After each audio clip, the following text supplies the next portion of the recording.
नमस्कार, आप देख रहे हैं न्यूज इंडिया एक्सप्रेस। मैं हूं आपके साथ हिमांशी उपाध्याय।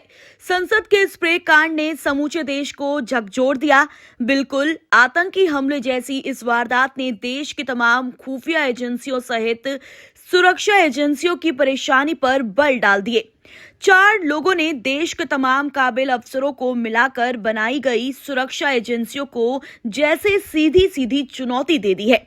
हालांकि अब इस मामले में पुलिस के हाथ खाली नहीं है। सभी आरोपी तो पुलिस के कब्जे में आ चुके हैं, लेकिन सबसे बड़ी कामयाबी यूपी एटीएस को मिली है, क्योंकि लखनऊ में सागर शर्मा के घर से एक डायरी मिली है जो इस पूरी साजिश के बारे में कई खुलासे कर सकती है। सागर शर्मा, मनोरंजन डी, नीलम आजाद, अमोल शिंदे, ललित झा और विक्की, ये वो नाम हैं जिन्होंने संसद को धुआं धुआं करके रख दिया। संसद की तमाम चाक चौबंद सुरक्षा को हवा में गुब्बारे की तरह उड़ाकर रख दिया। नीचे से लेकर ऊपर तक सभी को हिलाकर रख दिया।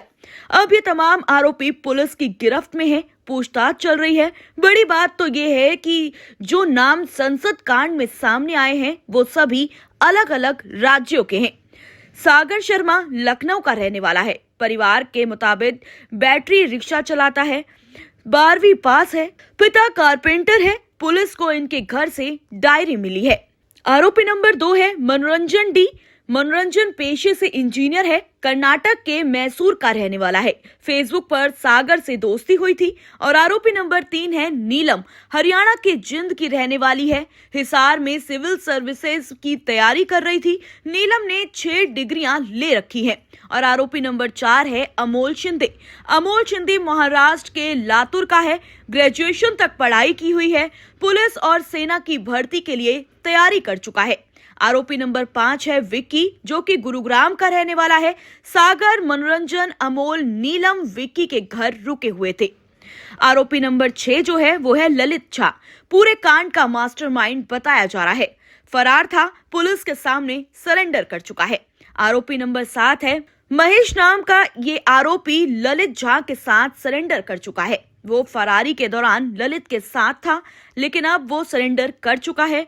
इसी बीच सबसे चौंकाने वाली कामयाबी पुलिस के हाथ लगी, जब लखनऊ में घर की तलाशी लेते समय पुलिस को सागर की एक डायरी मिल गई। संसद की सुरक्षा में सेंधमारी करने के मामले में गिरफ्तार लखनऊ के सागर शर्मा के घर से मिली डायरी से उसके बेंगलुरु और मैसूर के कनेक्शन सुरक्षा एजेंसियां और एटीएस खंगाल रही है। लोकसभा की सुरक्षा में सेंध लगाने वाले सागर की डायरी में क्या लिखा था, इसे पढ़ना और उसके मुताबिक साजिश के बिखरी हुई कड़ियों को समेटना अब पुलिस और सुरक्षा एजेंसियों का काम है, ताकि जल्द से जल्द इस पूरी साजिश को बेपर्दा किया जा सके। यूपी एटीएस ने आरोपी सागर शर्मा के घर से जो डायरी बरामद की है, उसके पन्नों में बहुत कुछ ऐसा लिखा है जिसे अभी डिकोड किया जाना बाकी है। जाहिर है उस सीक्रेट डायरी के पन्नों में मुमकिन है कि साजिश के तमाम बिखरी हुई कड़ियों को जोड़ने का सिरा मिल जाए। दिल्ली में हुए इस सनसनीखेज कांड की बिखरी कड़ियों के सिरों को पकड़कर लखनऊ तो पहुंची। पुलिस को सागर शर्मा के घर से एक सीक्रेट डायरी मिली। पुलिस को यकीन है कि वो डायरी कई रहस्यों को खोल सकती है और साजिश के उलझे हुए तारों को सुलझा भी सकती है।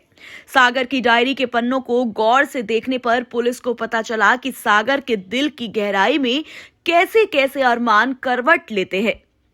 एक पन्ने पर लिखा था, घर से विदा लेने का समय नजदीक आ गया है। एक तरफ डर भी है और दूसरी तरफ कुछ भी कर गुजरने की आग भी दहक रही है। सागर ने जो बात डायरी में बड़ी ही ईमानदारी से लिखी, वो अपने डर की बात है। वो लिखता है, काश मैं अपनी स्थिति माता पिता को समझा सकता, मगर ऐसा नहीं है कि मेरे लिए संघर्ष की राह चुनना आसान रहा। हर पल उम्मीद लगाई है। पुलिस के लिए उस डायरी में लिखी इबारत का एक हिस्सा साजिश की बिखरी हुई कड़ियों को जोड़ने में मददगार हो सकता है। एक जगह लिखा है, 5 साल मैंने प्रतीक्षा भी की है। एक दिन ऐसा आएगा जब मैं अपने कर्तव्य की ओर बढ़ूंगा। दुनिया में ताकतवर व्यक्ति वो नहीं जो छीनना जानते हैं, ताकतवर व्यक्ति वो हैं जो सुख त्यागने की क्षमता रखता है। दरअसल 13 दिसंबर को संसद भवन पर हुए हमले की 22वीं बरसी थी। इस दिन दोपहर करीब 1 बजे दो युवकों ने संसद में घुसपैठ की थी और दोनों ने संसद के बाहर हंगामा किया था। उसके बाद 4 आरोपी पुलिस की गिरफ्त में आ गए थे। पुलिस के मुताबिक आरोपियों ने पहले ही संसद के बाहर की रेकी कर ली थी।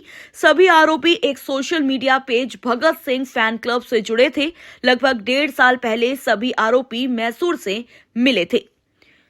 इसी बीच एक खुलासा और सामने आया है कि संसद में घुसपैठ के लिए इन तमाम आरोपियों ने प्लान बी भी तैयार किया हुआ था। ये खुलासा उस वक्त हुआ जब पुलिस ने पकड़े गए आरोपियों को रिमांड में लेने के बाद उनसे पूछताछ का सिलसिला शुरू किया। जाहिर है अब पुलिस ये भी समझाना चाहती है कि अगर इनका प्लान ए फेल हो जाता तो इन लोगों ने वो प्लान बी कौन सा तैयार किया था। संसद कांड के सारे आरोपी पुलिस की गिरफ्त में हैं। आरोपियों से पूछताछ हुई तो सीने में दफन राज बाहर निकल आए। अब तक की पूछताछ में सामने आया है कि सभी आरोपी एक फेसबुक पेज के जरिए संपर्क में आए। सोशल मीडिया पर सभी एक दूसरे से जुड़े रहे और करीब 1.5 साल पहले मैसूर में मुलाकात हुई।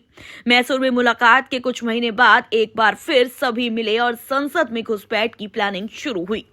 चौंकाने वाली बात यह भी है कि संसद के बजट सेशन के दौरान मनोरंजन बेंगलोर से दिल्ली आया, संसद की पूरी रेकी की, जबकि जुलाई महीने में लखनऊ के सागर में संसद भवन की बाहर से रेकी की। रेकी का मकसद था ये पता लगाना कि सुरक्षा के चक्रव्यूह कैसे भेदना है, कैसे चाक चौबंद सुरक्षा घेरे को तोड़कर कलर स्कोर को संसद के अंदर लेकर आना है।